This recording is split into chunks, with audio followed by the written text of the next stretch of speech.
আমি শুধু সঠিকটা জানানোর চেষ্টা করেছি যে আমার সাথে দিস অ্যান্ড দ্যাট হ্যাপেন্ড হচ্ছে, আর আমি এই সমস্যাগুলো দিয়ে যাচ্ছি।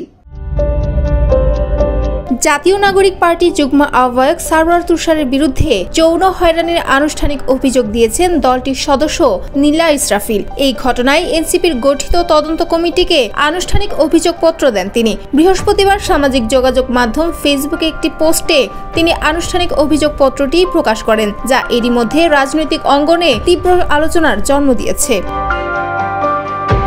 নীলা ইসরাফিল এনসিপির গঠিত অভ্যন্তরীণ তদন্ত কমিটির কাছে দাখিল করা অভিযোগপত্রে সারওয়ার তুষারের বিরুদ্ধে 4টি স্পষ্ট অভিযোগ তুলে ধরেছেন, যার মধ্যে রয়েছে অনৈতিক বার্তা পাঠানো, যৌন ইঙ্গিতপূর্ণ মন্তব্য, পেশাদার সীমা লঙ্ঘন এবং মিথ্যা সম্পর্কের তথ্য ছড়ানো।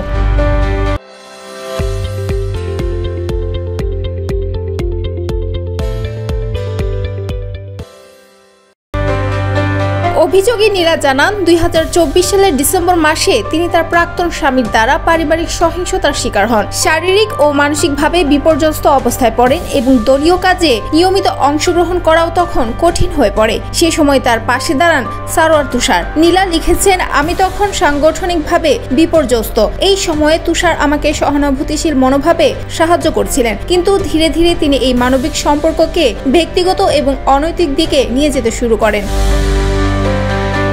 তিনি অভিযোগ করেন, সারওয়ার তুষার প্রায় রাতের বেলায় তাকে ফোন করে বলেন, রাজনীতি নিয়ে কথা ভালো লাগে না, তোমার কণ্ঠে ভালো লাগে প্রতিবাদের স্লোগান, তোমার ঠোঁট সুন্দর, কি সুন্দর ছবি পাঠাও। এসব মন্তব্য তাকে চরম অস্বস্তি ও অপমানে ফেলে। নীলা আরও জানান, তিনি তাকে বারবার পেশাদার সীমা বজায় রাখার অনুরোধ করেছেন, কিন্তু তিনি বারবার ব্যক্তিগত কথোপকথনের চেষ্টা করেন, ছবি চাওয়া, ভিডিও কলে কথা বলার চাপ সৃষ্টি করেন। একজন রাজনৈতিক সহকর্মীর কাছ থেকে এই ধরনের আচরণ মানসিকভাবে অত্যন্ত আঘাত হানে। অভিযোগপত্রে উল্লেখযোগ্য একটি অংশে তিনি দাবি করেন, তুষার তাকে বলেন, তোমার বিষয়ে ডিবি অফিসার আমাকে প্রশ্ন করলে আমি বলেছি তুমি আমার গার্লফ্রেন্ড। একজন রাজনৈতিক নেতার মুখে এই ধরনের মিথ্যা তথ্য শুধু দায়িত্ব জ্ঞানহীন নয়, বরং আমার সামাজিক মর্যাদাকেও হেয় করার শামিল।